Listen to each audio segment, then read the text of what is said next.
with you, bro. Where we at? Where we leave off at? Okay. You was breaking down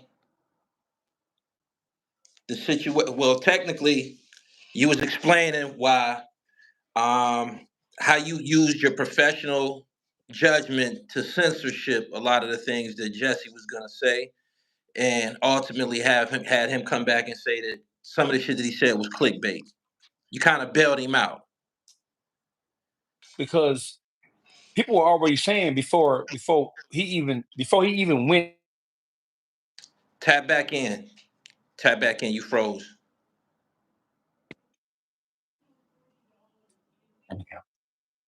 Tap back in. You froze. Yeah. Come on back in.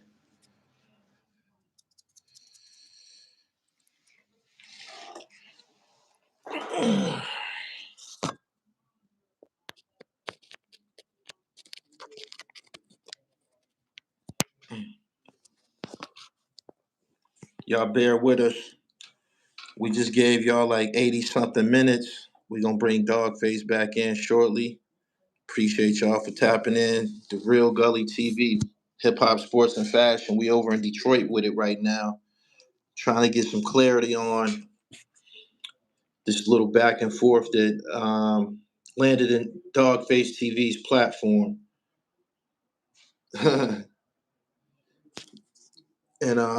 And give us just a second. He gonna tap back in with us. Make sure y'all subscribe to the channel, hit the bell so you get the notifications. Bear with us. I know y'all enjoyed the first portion of the interview. This has been the longest live stream I've ever taken part in, and I appreciate Dawgface TV tremendously for taking time out of his day.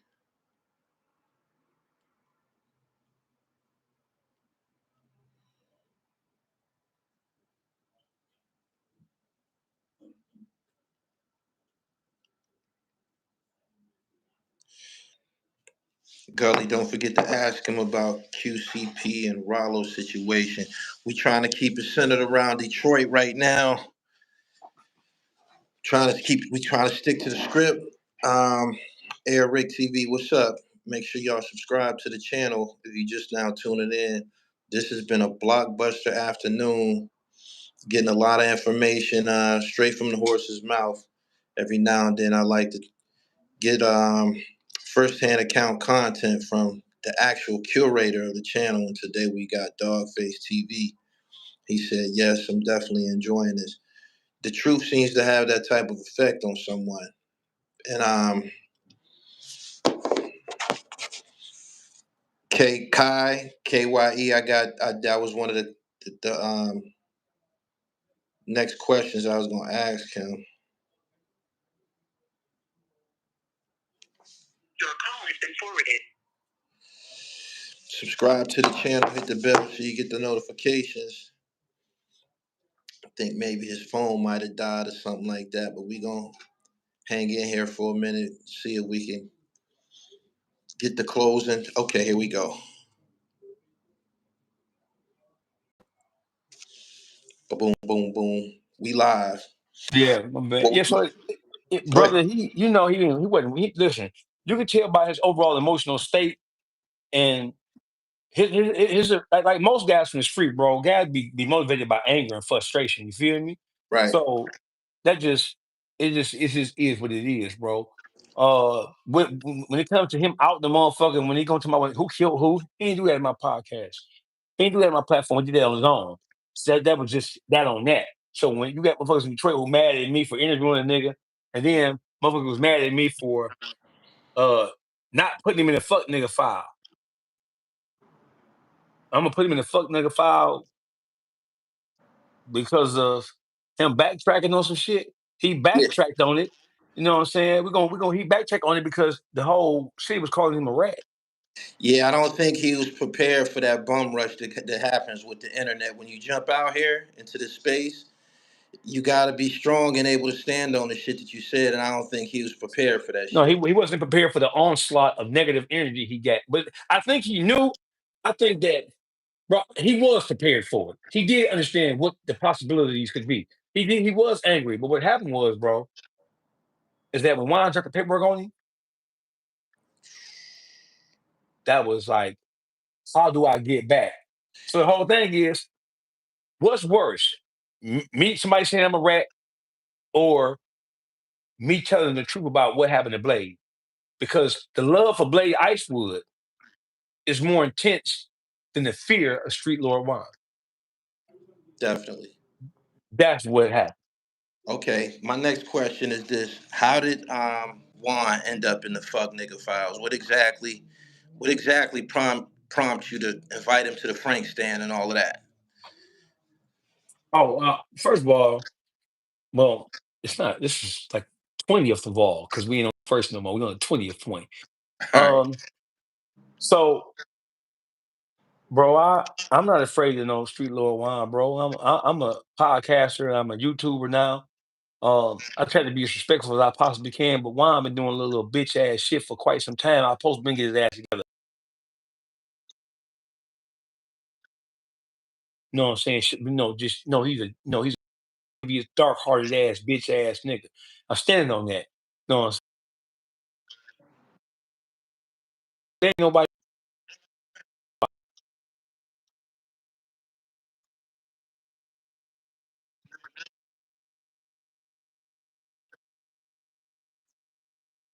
in the face. It's because nigga, who you think you is, nigga? You don't this concept of the Detroit versus everybody. When niggas say Detroit versus everybody, look for the scam right behind that. Look for the 3 card Molly play. Niggas, it ain't never been Detroit versus everybody, bro. You know about Detroit, right? Trick and the Goon Squads run around here beating these niggas up under a goddamn car. Was that right? Was that Detroit versus everybody? Nah, was it?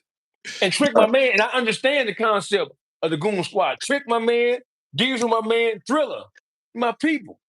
Know what I'm saying? That was a perfect example of Detroit versus everybody, though, wasn't it? Or was that an example of we're gonna get you niggas in line, and if you don't want to get in line, we're gonna spank you like your daddy? Detroit has always been an aggressive city, my nigga. Detroit is an okay. I'm gonna stop cussing. Sorry about that. Detroit has always been an aggressive city. It's always been a dog eat dog city. It's always been the type of place where it's always a us versus them situation, bro. It's always been that. It has always been that. I'm sorry for cussing on this on the platform. My bad. My bad. I don't want to cuss on the blood. You want to hear some cussing? Come on, my shit. But yeah, it's always been about that, right? So what got him a fuck nigga file is just all of the fuck nigga shit that I'm knowing, and don't mind you, all the gangsters talking to me, and I'm gonna leave it at that. You know what I'm saying? The streets talking, and I'm gonna leave it at that. And let me tell you something, bro. If you want to know what really happened, all you gotta do is go talk to the strippers, who was the most popular strippers back then. Pillow talking. Because because we know what these niggas do. These niggas pillow talk. Pillow If you talking. want to know who shot JR, if you want to know why somebody really mad at a nigga, listen, bro. I have some of the most popular strippers back in the All Star days, right? Yeah. I got some of the most popular strippers in my DM telling me, dog, Baze Splee, such and such, ding, ding, ding, giving me all the tea because all these niggas do is talking pillow talks. What they do? Bro, I got members from Street Lord Juan family. It's his blood. Not no cousin of a cousin, cousin of a cousin. Listen, bro. These niggas better leave me alone, bro. Before I start talking about Street Lord Juan behavior while he was in prison. You already did. Oh, you ain't heard nothing yet. You ain't heard nothing yet. That was a warning shot. You want to play? Oh man. Goddamn. That was a warning shot.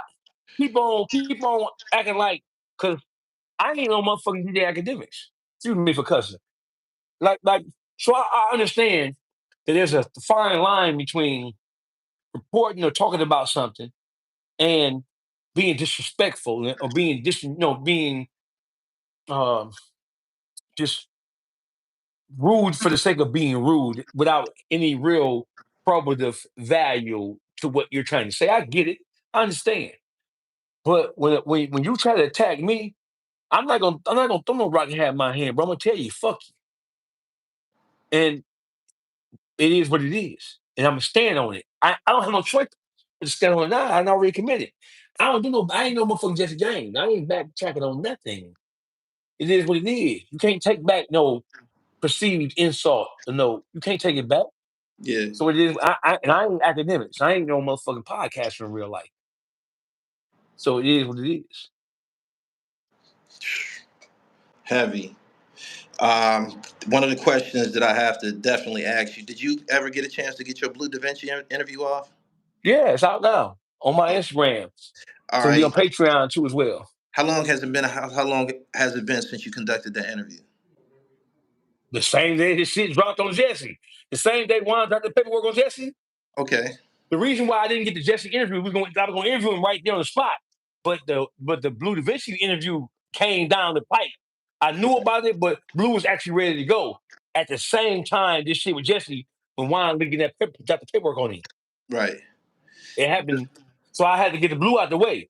And I The- said, when I get through with Blue, I interview you. But he couldn't wait. He had to put his message out, so he took back to what he know best: yeah. Instagram. Yeah. Do you has how has your views changed or been affected since the release of Big Meech yesterday? Since you did the Blue interview, what thoughts ran through your mind that you just interviewed Blue, and I'm pretty sure he probably, of course, mentioned some things. No, in my interview, it was about him, his career, how he met Big Meech. It was nothing about snitching allegations. Okay. Well, I asked him about Tammy Cowan's. I asked him. At the end of the interview, I had. I'm gonna say these people's name. You tell me what you think about it. So I mentioned Royce the Fat Nine, or not Royce the Fat Nine. I mentioned Southwest T, Tammy Cohen, 50 Cent, Jeezy, and he gave me what he thought about that. But we didn't get into any of the who ratted on who allegations. Right. That story's been told before. I didn't want to see when it comes to me interviewing people. I don't like to have the same thing that everybody else. Me We talked neither. about that shit before. Me neither. Me I neither. want some of substance. Tell me where you came from. What was your early musical influences? It were things that came out of that interview that most people wouldn't talk to him about because all they want to hear is the clickbait. Who shot JRU and shit? And I wasn't with that. Right. Okay. Again, lastly, how does Big Meech's release affect the Detroit hip hop scene? I interviewed, as I said before, I covered Icewear Vezo's album release party, and Big Meech called, and Mhm. I recorded him talking to Meech over the phone, so I know that he holds him in a high regard. Is there still prestige surrounding Big Meech in Detroit? There's prestige surrounding Big Meech from coast to coast, like the mixtape. Big Meech is Big Meech. Big Meech is seen as the brains of the operation when it comes to the whole BMF brand, bro. So very rarely do we get an opportunity to see somebody who had reached that level of success, if you want to call what he was doing success, Yeah. because of the damage that we know it inflicts on the black community. If you want to call that success, very rarely do we get to see somebody who reached the level of success he did in the drug game ever come back home. Normally, when you get the guy on that level, you don't see him ever again. You hear Right. me? Right. So what his coming home does for people who are influenced and impressed by the things that he was into, it will give them a sense of inspiration. What does it do for Detroit's hip hop scene? I don't think it does anything for Detroit's hip hop scene except shine. Well, I take that back. It's going to shine a light on Detroit because Meech is originally from right outside of Detroit. He represents Detroit. He a Detroit nigga. You know what I'm saying? So Meech is not from Detroit. Meech is from downriver, which is right next to Detroit. You hear me? But Okay. he represent Detroit in every way, in every shape. You know what I'm saying? So it's gonna motherfuckers just watch to see what he gonna do. I don't think it's necessarily gonna have an effect on impact on Detroit. It's gonna have an impact on the culture as a whole because Big Meech, for better or for worse, is a cultural phenomenon in hip hop. He's a part Yeah. of the hip hop lexicon now. No, he's well Absolutely. beyond just Detroit. You know what I'm Absolutely. saying? Right in the midst of all of this energy on your channel, you was able to secure an interview with Dre Carter. Can you explain to the people that's watching Gully TV right now who that is and how you was able to come up with an interview of that that magnitude? It was eight was explosive, that bizarre, explosive. was it?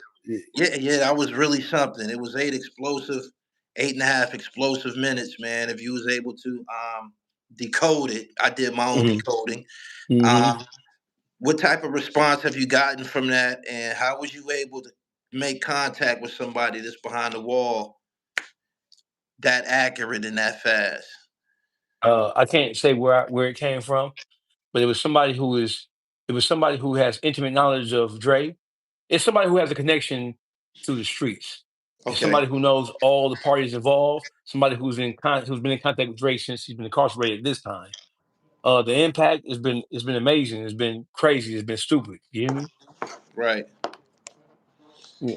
It's been amazing. It's been crazy. It's been what I thought it was gonna be. When I announced it, you know what I'm saying? It's been what I thought it was gonna be. Okay, I'm gonna leave it. I'm gonna leave that at that. I appreciate you for coming on to the platform today. You filled in some blanks. I got my notepad too. I had some things that I wanted to run by you, and you literally helped me run through this Well, I mean, checklist. shoot, bro. That time I got about another 20 minutes for you. Whatever you want Okay, to ask me, let's get it. it was really the magnitude of why it was necessary to bring Dre Carter in like right when it happened. Boom, like tell me, why was it something that you felt would go over during this climate? Well, I mean, because there was a lot of back and forth, and there was a lot of things that was being revealed that I thought that his name kept coming up. You know what I'm saying? Right. Or his name came up in a way where people knew they were talking about him, even if they didn't say his name verbatim.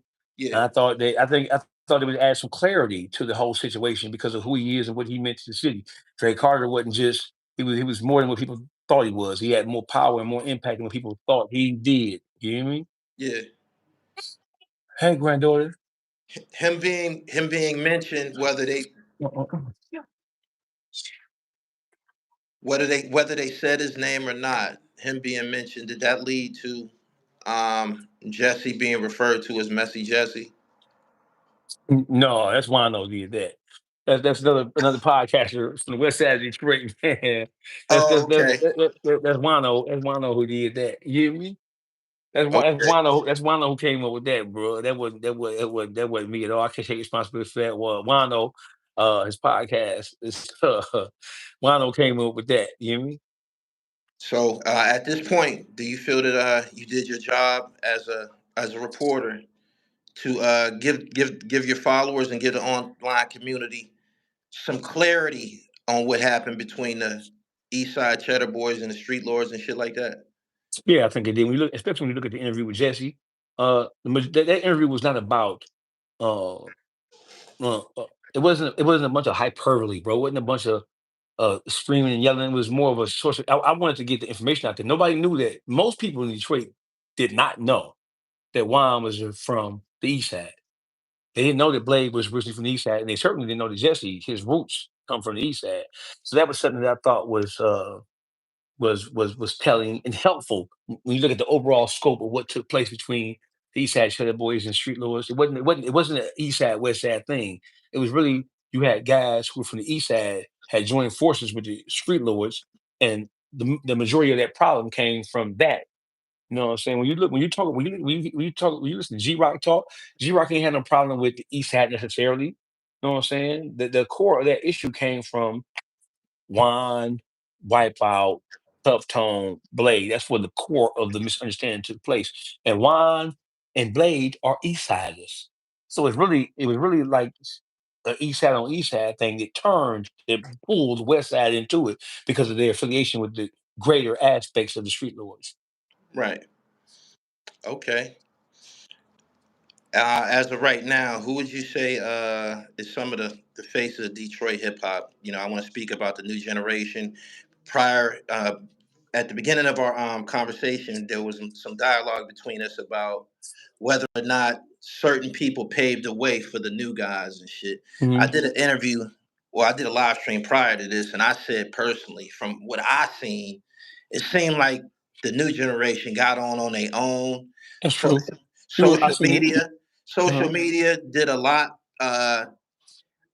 for them as far as putting them in other markets and shit like that. You know what I'm saying? They was able to Hmm. garner fans from other cities and other regions and shit like that. And that was something that the Street Lords and the Cheddar Boys they didn't have that shit back then and shit. So not to mention that these guys chose to do music with artists from other cities and shit. Hmm. Hmm. I mean, what you said, I watch you, bro. I'm subscribed. I got the bell turned on too. Bing. All So when right. you gave when you right, so and that I think when you mentioned me in that in your disposition, I mean in your dissertation, Right. uh you were right on, and spot on, bro. This generation of hip hop stars in the city of Detroit have gone far. The street element, the real Detroit. We ain't talking about the Eminems and Big Shines. And when I say that Eminem and Big Sean don't represent the true essence of Detroit, I want to make sure I clarify that. I'm not saying that their style and their vibe is not Detroit. It just represents one aspect of Detroit that is not the heart of what Detroit is about. The heart of Detroit, as you can attest to because you've been here, is the street element. Is what the streets run Detroit. Period. Simple as that. And everything else stems from that. So this generation of hip hop stars, they owe their success to themselves, starting with Doughboys Cash Out and Team Eastside forward. Yeah. They are the ones who, for this generation, opened up the door for. And then from Doughboys Cash Out to Team Eastside up to T Grizzly. From T Grizzly forward is another generation. It's another generation. So if Eminem was in generation one, Doughboys Cash Out, Team Eastside generation two, uh T Grizzly's generation three, Right. and we're in the fourth leg of our race right now with the Baby Trons and just everybody else who going crazy from the Visas to the 42 Dugs, so on Yeah. and so forth. Yeah. The final thing I have to ask you, I want some clarity from someone who's been in the hip hop community in Detroit. Is Eminem a part of the Detroit rap story? Yes, he Explain. definitely is. Please explain. I mean, because he represents Detroit. You know what I'm saying? For better or for worse, whether you it's a difference between. So we can argue about if he's done enough. So I'm glad you brought that up because just like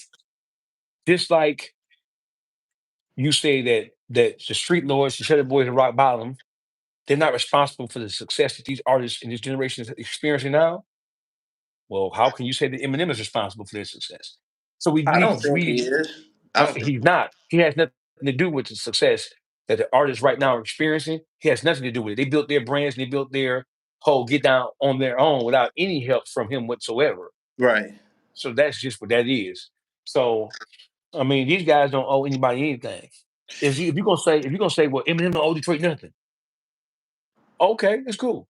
Well, this new generation, this new crop of guys who receive no assistance Yeah. in any way from Eminem. Well, Eminem, he shined light on Detroit. What the fuck they got to do with helping me eat? You saying you from Detroit don't? That's like me saying I'm from fucking New Jersey and you from New Jersey some fucking weird. Because I say I'm from New Jersey don't help you Right. at all. Well, that don't make no sense. That's crazy. That's comical. Well, when his Yeah. name So. is mentioned, I've seen it myself. When his name is mentioned to, some of the new generation of Detroit artists, some of Mhm. them have flat out saying that's not Detroit music. We don't listen to that shit. Like, It's not the heart of it's not the heart, it's not the heartbeat of Detroit, right? It's not the heart. Detroit. See, so right now you're hearing the street element of Detroit um being broadcasted to the world when you look at the Visas, the Skilla Babies, from Vezo, even as far back as the Dope Boys and with Peasy and Babyface Ray. Babyface Ray, shout out to Ray, number one album in the country right now on that joint. Shout out to Babyface Ray. The first time since Eminem and Big Sean where Detroit artists has had number one album in the hip hop album in the world. But yeah, they don't owe them guys anything. They owe it to themselves because and they owe it to the people who invested in them and put the time, effort, energy into their careers and the money into their energies. That's who into their careers. That's what they owe kudos to. That's what they owe acknowledgement to. Just because I was inspired by you or listened to you when I was younger, don't mean you had anything to do with my success now. Absolutely. Dawgface, you've been a wonderful guest, very informative. I like what you're doing. I love that the fact that you got a unique way of fusing Detroit street history with music, and I love the way that you convey it. Keep up the good work. You're doing a wonderful job. And again, thank you for taking out time of your day. We've been on here for about 2 hours to give Mhm. me an in-depth. You gave me footnotes. You Mm. gave me footnotes, and I really, really appreciate you. Can you tell my viewers where they can find you at by way of podcast as well as online? Right. So listen, you find me on YouTube. What's my YouTube subscribe? Right. It's Dawgface TV podcast on YouTube. I'm on Patreon as well. Dawgface TV podcast. Subscribe to me. I got a bunch of exclusive stuff you're not going to see anywhere else. Right. I'm separating. So if you want the raw, because one, Street Lord Juan bitch ass has been, and his little fans of street girls have been flagging my shit on YouTube. So YouTube is taking down a lot of my content. So I'm taking that same content and I'm putting it on my Patreon where you don't have those limitations or restrictions. So I'm going crazy. So I suggest subscribe to my YouTube, Dawgface TV podcast on YouTube. Subscribe to my Patreon, Dawgface TV on Patreon. Follow me on Instagram, Dawgface TV. And that's it, man. I really, really appreciate you, man. I think in like the next month, I'll be in Detroit filming part two of this movie that I was in with KDZ and Crystal the dog called Cream. I'm gonna Hmm. hit you up when I'm out there, man. Maybe you can come out to the set and get some content. I Oh appreciate yeah, you. it's on the topic, man. I'm there. It is what it is, man. I appreciate you. Salute. Y'all all go follow Gully TV, man. He that deal. He lit. No doubt. Dogface, I appreciate you, man. You have a wonderful afternoon. All right, thank you, bro. Have a good day. Peace. Salute. Yeah.